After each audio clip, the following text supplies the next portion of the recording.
Samsung's Galaxy S21 series devices seem to be far more compelling flagships than the predecessors. Here we have a brand new S21 Plus.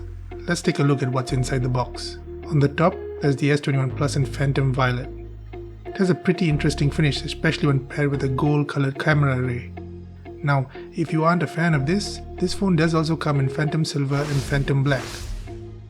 Now, underneath the phone is the USB Type-C charging cable, a SIM ejection tool, and of course, information and warranty booklet. But that's about it.